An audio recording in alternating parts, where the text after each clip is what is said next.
quarantine with 4 members of the Southend on C band, Counting the Killers. How are you guys?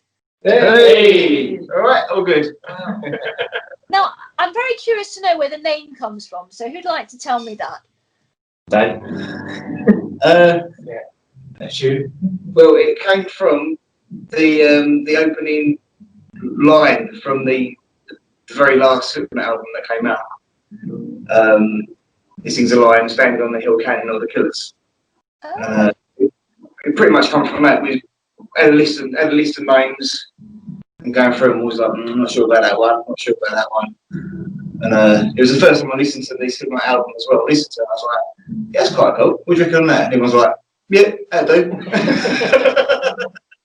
Now, your band formed around August 2019, so just over a year old. I know you've been in bands before this, so tell me how this particular band came together. Well, for me, I was in the previous band, and Dave joined that band on drums. But that he didn't know at the time, but it was sort of falling apart behind the scenes. And it shortly broke up, and then Dave was like, oh, damn. I'd really like to. Like 3 gigs or whatever it was, 3 gigs, 4 gigs or something. Yeah. But yeah, he was. Do you want to start something? Do you want to do something else? Yeah, it was Ben, wasn't Yeah. Yeah. Me and Ben were chatting, but the one that's not here again. We were sort of chatting. There's a picture. There is a picture somewhere. Yeah, he was sort of like, do you want to do something else? I'm like, yeah, man, yeah, what are you trying to do? He's like, I don't know, but I need to do something. And I'm like, yeah.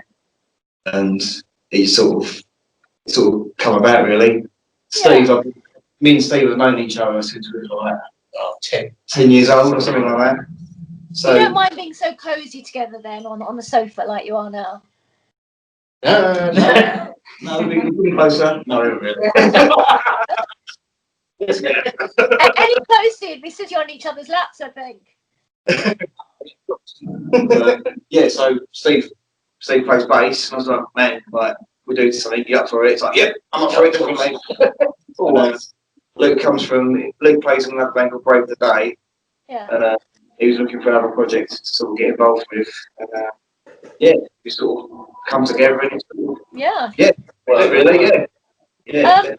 I sort of heard that the idea with your band was to create and write songs that would appeal to as wide an audience as possible. So is that something that's especially important to you, to appeal to as many people as possible?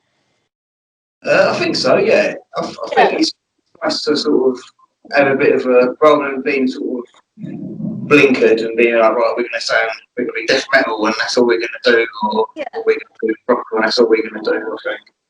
I think if you've got sort of a wider outlook and stuff, and if you can appeal to a wider audience, then why not? Yeah. Do you know what I mean? What I often hear when talking to musicians is them say, well, we just write the music that we like. If other people like it too, then that's a bonus. It's just sort of about us and our expressions. This is quite a different way of looking at songwriting, really, isn't it? Why don't we talk about sort of what you've released so far? So you began work on your first recording, and that was around February time this year, and then COVID struck. So why don't you tell us what happened and all about that? Pretty much, luckily we got into the studio and all the recordings finished just before the whole lockdown happened.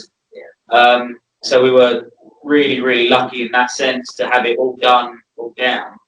I think the only thing really that slowed us up was because of all the lockdown, our engineer and producer couldn't actually get into the studio to mix everything when he wanted to. So we were sitting around for however many months it was, just kind of waiting and just kind of start getting things back and putting our input onto how it was mixed and finished.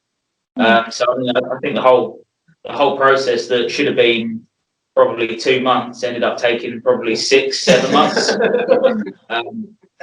But I mean, it kind of just went on for so long. But now to have the songs finally getting out there and into people's ears is really nice to see, and their how they're taking it is great as well. Yeah, feedback's been brilliant. Yeah, feedback's Yeah. So there's a song called Winter, and you released it April, and then you re-released it again in August as the COVID isolation mix. So what's the difference between the two releases? Basically, it was we hadn't had any songs ready to release, but Winter was probably the song that was closest to being done. Yeah. So we wanted to release something, let everyone hear what we've been doing. So we even said, didn't we? We even said it sounds like it should be the first single release. Yeah. So that was a bit of a bonus. So yeah, it was a case. Well, let's try it. We'll put it out, see what people think, and obviously, when we finally got the mixes done, we thought, well, this is what it's supposed to sound like now. Yeah. But it was a case of just getting something out there. Yeah. We'd had quite a bit of a following by then already. So Weird to be in a band that's never gigs, never released anything, to have a following like we did at that time, and just kind of we thought we'd just let them hear what we're doing, really. Yeah. For people that haven't heard your music, how would you describe your style?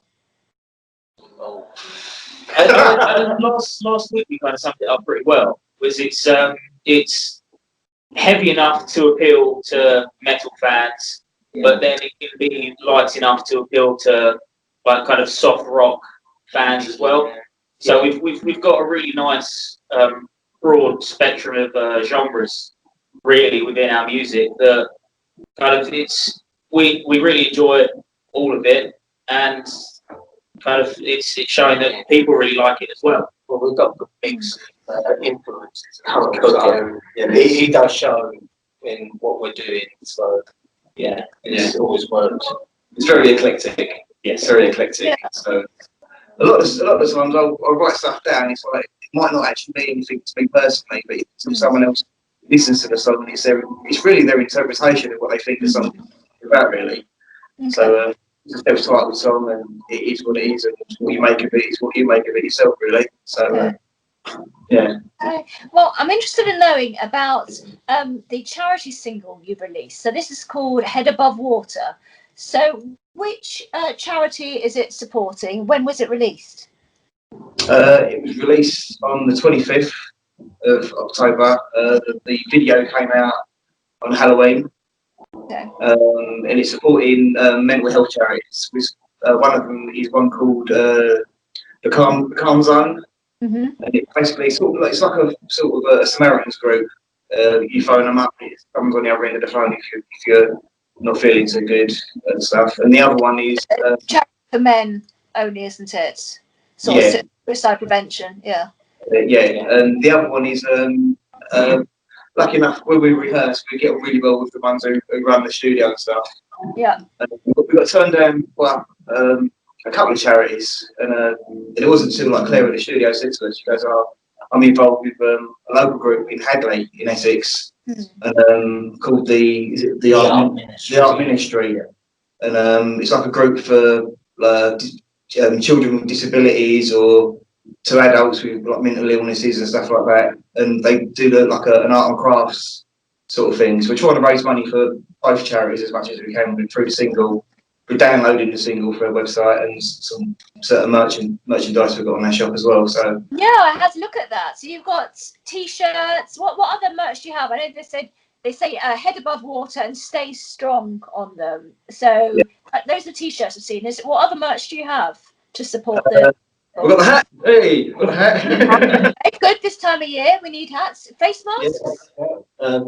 T-shirt. We've got one called Gas Girl T-shirt, which was when the band first sort of got together. We got contacted by this art designer in Indonesia.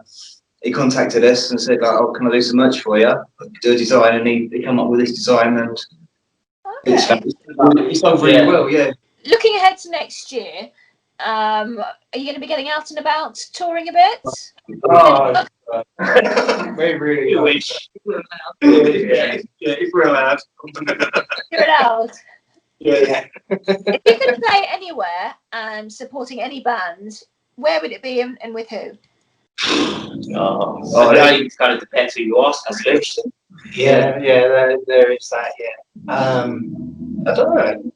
I'd like to play Brixton Academy. Oh, Brixton Academy. That would be cool. I think I saw Motorhead there a long time ago. Yeah. Yeah, so recently saw Machine Head there Yeah. Oh, on the Burn My Eyes 25th anniversary. yeah. I think that was the last gig I went to. Oh, wow. Oh, I can't even remember my last gig. I think, yeah, it was a local gig. Yeah, I do remember it now. Yeah, it was a very nice gig, and I'm missing them tremendously. So anyway, I'm sure you are as well, and I hope you're able to get back to it as soon as possible. yeah, so we haven't actually gigged yet as a band. Yeah. Oh my God. I was going to say, the fact that you formed in August and then we had the COVID sort of strike this year, I was actually wondering, have you had have a chance to gig? Well, I assumed you had, but Yeah. yeah, kind of bad timing. Yeah. Yeah, we had 5 gigs booked and every single one it was postponed. They postponed, they cancelled. Yeah, so yeah, I mean, nothing's going to go ahead with any certainty next year. I know there's a load of festivals in my diary. Will they happen? Who knows? Oh, no, it's horrible. Yeah, we just have to wait and see. But hopefully you'll be able to get out there and start gigging. So that's what we want.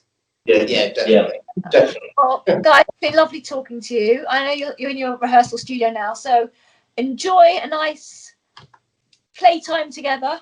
Enjoy a good practice, and I hope to see you soon. So take care and all the best.